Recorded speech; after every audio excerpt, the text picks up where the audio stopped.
Hello, good evening class. आज का जो हमारा टॉपिक रहेगा, आज हम एसएससी जेई से रिलेटेड कुछ इंपॉर्टेंट पॉइंट हैं। जैसे मैं वीडियो डालता हूँ तो उस पर स्टूडेंट एक्चुअल में क्या है कि कमेंट करते रहते हैं, तो मैं क्या करूँगा, जो भी इम्पोर्टेंट पॉइंट्स मुझे दिखे जो डिस्कशन करने के लिए इम्पोर्टेंट हैं, आज मैं उन पॉइंट्स को लेके आया हूँ और उन्हें मैं डिस्कस करता हूँ। और हम ये भी जानेंगे कि जो हमारा एक्सपेक्टेड डेट ऑफ रिजल्ट है वो कब है, ठीक है। और थोड़ा कट ऑफ के बारे में भी अगेन डिस्कस करेंगे। एक्सपेक्टेड डेट ऑफ रिजल्ट के बारे में भी हमें जानने का मौका मिलेगा आज, ठीक है।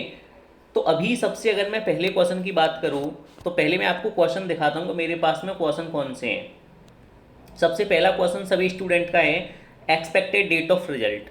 अगर मैं एक्सपेक्टेड डेट ऑफ रिजल्ट की बात करूँगा तो रिजल्ट कभी भी आ सकता है। रिजल्ट कभी भी आ सकता है। आपको ये बात अपने दिमाग में रखनी है, आज भी आ सकता है, कल भी आ सकता है, कभी भी आ सकता है। और अगर ज़्यादा से ज़्यादा अगर मैं मैक्सिमम बात करूँगा तो मंथ के एंड में, इस मंथ के रिजल्ट एंड में या फर्स्ट वीक ऑफ जून आएगा, ठीक है। अगर ज़्यादा लेट होगा तो इससे ज़्यादा डिले रिजल्ट नहीं होगा, क्योंकि एसएससी सीएचएसएल और एसएससी सीजीएल दोनों का रिजल्ट आउट हो चुका है, ठीक है। तो अभी अब आप लोगों की बारी है, जो स्टूडेंट एसएससी जेई का वेट कर रहे हैं काफ़ी दिनों से, अब उनका ही रिजल्ट आने वाला है। तो रिजल्ट जल्दी से जल्दी कभी भी आ सकता है, बस आपको देखने को मिलेगा result has been out, okay.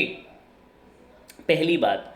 Number second, आप सभी लोगों का एक डाउट और है कि एक्सपीरियंस सर्टिफिकेट के बारे में आप लोग बहुत पूछता है कि हमें जो एक्सपीरियंस सर्टिफिकेट है वो कहाँ से बनवाना है, कहाँ चलेगा या नहीं चलेगा, वो लोग क्या करेगा।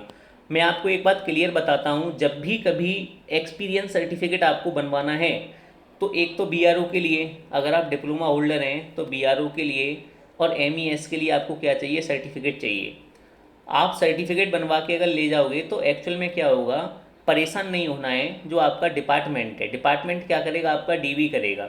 अगर उसे लगा कि ये फैक्चुअल है, इसने एक्सपीरियंस, इसने काम किया है, ये जो एक्सपीरियंस सर्टिफिकेट है ये रेपुटेटेड कंपनी से है या रजिस्टर्ड कंपनी से है, तो वो क्या करेंगे, जो भी आपके पास में सर्टिफिकेट है उस सर्टिफिकेट को वो रख लेंगे, कोई दिक्कत नहीं है, ठीक है। वो क्रॉस वेरीफाई कर सकते हैं कि ये कंपनी वाकई में रजिस्टर है या नहीं है, ठीक है, आईएसओ सर्टिफाइड है या नहीं। तो एक्सपीरियंस सर्टिफिकेट से रिलेटेड ये वाली चीज़ आपको समझनी है। आप सभी का डाउट रहता है कि सर कैसे बनवाना है, कहाँ से बनवाना है, मैं कॉन्ट्रैक्टर से बनवा लूँ।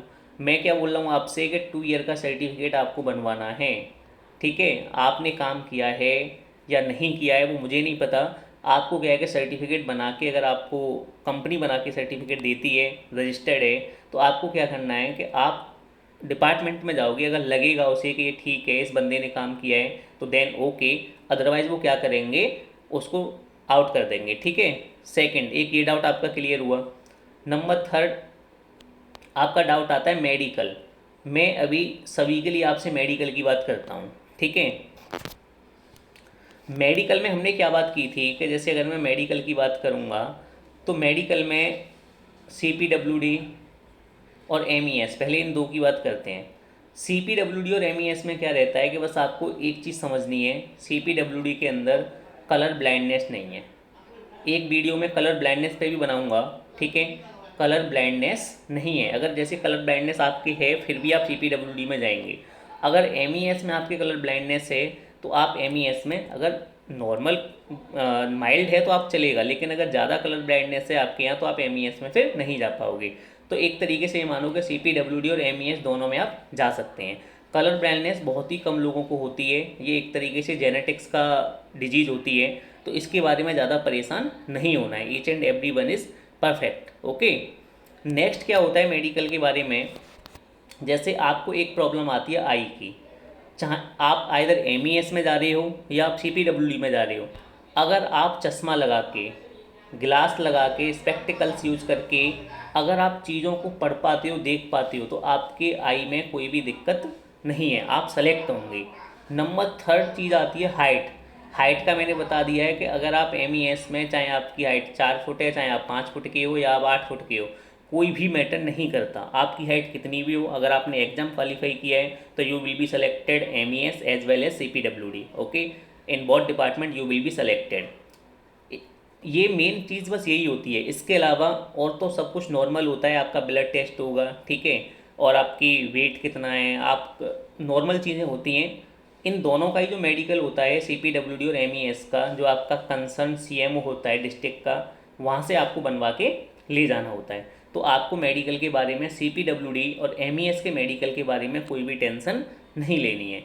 उसके बाद में नेक्स्ट आता है BRO की एक मैं अपनी चैनल पे स्पेशल मेडिकल, पूरा टोटल मेडिकल का मैंने डिस्कस किया है। ओनली BRO का मेडिकल अच्छे तरीके से होता है, क्योंकि हमें इस पे हमेशा किस पे रहना होता है, बॉर्डर पे रहना होता है। तो थोड़ा इसमें पूरा देखा जाता है कि अगर आप हिली एरिया में जाएंगे तो आपका जो ब्रीदिंग लेवल है वो कैसा है, आप ब्रीदिंग कर पा रहे हो या नहीं कर पा रहे हो, ठीक है। तो BRO में थोड़ा अच्छे तरीके से होता है। अपार्ट फ्रॉम दैट सब में नॉर्मल होता है। उसके बाद BRO हो गया। CPWRS, ये इनमें भी CPWRS और NTRO, इन सब में क्या है कि बिल्कुल CPWD और MES की तरह नॉर्मल मेडिकल होता है। तो आपको क्या करना है, BRO के लिए रेडी रहना है। और एक मिनिस्ट्री ऑफ शिपिंग डिपार्टमेंट और आया है, ठीक है। तो मेडिकल के बारे में SSC JEE के पेपर में कोई भी टेंशन नहीं लेनी है, ओनली BRO को छोड़ के। मिनिस्ट्री ऑफ शिपिंग में भी मेडिकल हो सकता है अच्छे तरीके से, ठीक है। नेक्स्ट चीज़, अब एक चीज़ और आप सबको डाउट रहता है, एक आपका डाउट ये वाला और रहता है कि जैसे आपको जॉब लोकेशन कहाँ मिलेगी। अगर आप MES में सेलेक्ट होते हैं तो आपको जॉब लोकेशन कहाँ मिलेगी। अगर आप CPWD में सेलेक्ट होते हैं तो जॉब लोकेशन कहाँ मिलेगी। एक DGQ है, directed general of quality assurance, national technical research organisation, central public water research station और मिनिस्ट्री ऑफ शिपिंग। ये हमारे टोटल डिपार्टमेंट हैं इस बार। अब मेन चीज़ है कि आपको जॉब लोकेशन की बात आती है। तो देखो, मैं अगर MES की बात करूँगा, MES पूरा अगर मैं सेंट्रल गवर्नमेंट की बात करूँगा तो ये ऑल ओवर इंडिया की जॉब है। ऑल ओवर इंडिया आपको पोस्टिंग कहीं भी मिल सकती है, ऑल ओवर इंडिया। अब ये मत पूछना कि सर सिक्किम में मिलेगी नहीं मिलेगी, आंध्रा में मिलेगी नहीं मिलेगी, हर जगह ऑल ओवर इंडिया में इसके स्टेशंस होते हैं, कहीं भी मिल सकती है। लेकिन अगर मैं स्पेशल MES की बात करूँगा तो MES एक्चुअल में किस किस के लिए काम करता है, army, navy, CG, coast guard and AF, air force and DRDO, ठीक है। इन सब के लिए काम करता है। तो आपको जो जॉब लोकेशन मिलेगी या तो आर्मी के कैंट एरिया में मिलेगी, या जहाँ नेवी का रेजिडेंशियल एरिया होता है वहाँ मिलेगा, या एयरफोर्स या कोस्ट गार्ड या DRDO, ठीक है।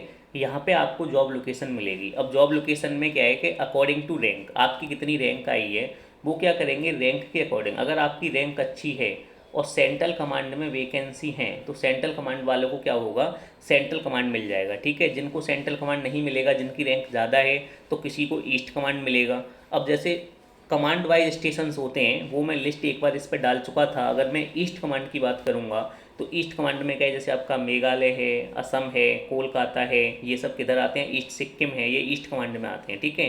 तो आपको क्या है, कहीं भी लोकेशन मिल सकती है, लोकेशन को देख के परेशान नहीं होना है। अगर आपको नॉर्थ कमांड मिलेगा तो नॉर्थ कमांड में आपका जम्मू कश्मीर वाला रीजन है, ठीक है। जम्मू कश्मीर में हिमाचल है, पठानकोट है, ये सब किस में आ जाएंगे, नॉर्थ में। वेस्ट में आपका राजस्थान, जयपुर, मथुरा, ये सब वेस्ट कमांड में आएगा। सेंट्रल कमांड में पूरा UP एंड MP ये सेंट्रल कमांड में आ जाएगा। तो कहीं भी आपको साउथ कमांड में पूरा साउथ, मुंबई है, आपका केरल है, ठीक है, चेन्नई है, ये पूरा सदर्न कमांड में आएगा, ठीक है।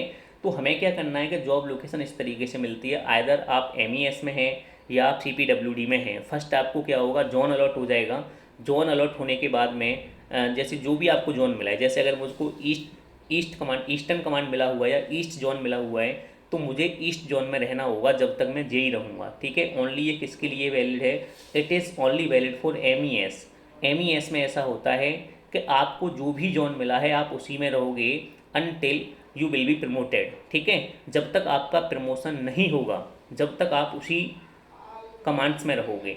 लेकिन CPWD में ऐसा नहीं है। CPWD में अगर आप किसी भी कमांड में हैं, आप कहीं भी आपको फेंका जा सकता है। अगर आप सिक्किम हैं तो सिक्किम में से आपको इधर चेन्नई भी फेंका जा सकता है, और आपको अगर आप UP से हैं तो आपको UP भी दिया जा सकता है। जैसे आप UP से हैं, आपको पहला पोस्टिंग में मिला सिक्किम, तो वो सिक्किम से चेन्नई भी फेंक सकते हैं और सिक्किम से UP भी दे सकते हैं, डिपेंडिंग ऑन दी कंडीशन, ठीक है। ऐसा होता है CPWD के अंदर। BRO का मैं आपको बता चुका हूँ। BRO का तो आप नाम से ही जानते हैं कि इसका नाम ही है BRO, बॉर्डर रोड ऑर्गेनाइजेशन। इसका मीनिंग क्या है बॉर्डर रोड ऑर्गेनाइजेशन का, कि आपको हमेशा कहाँ रहना है, बॉर्डर पर रहना है, ठीक है भाई। और NTRO आपको दिल्ली और जो बड़े बड़े शहर हैं, दिल्ली मुंबई, जहाँ भी नेशनल टेक्निकल रिसर्च ऑर्गेनाइजेशंस होते हैं, उनमें आपको जॉब लोकेशन मिलेगी। और एक और है इसमें मिनिस्ट्री ऑफ शिपिंग।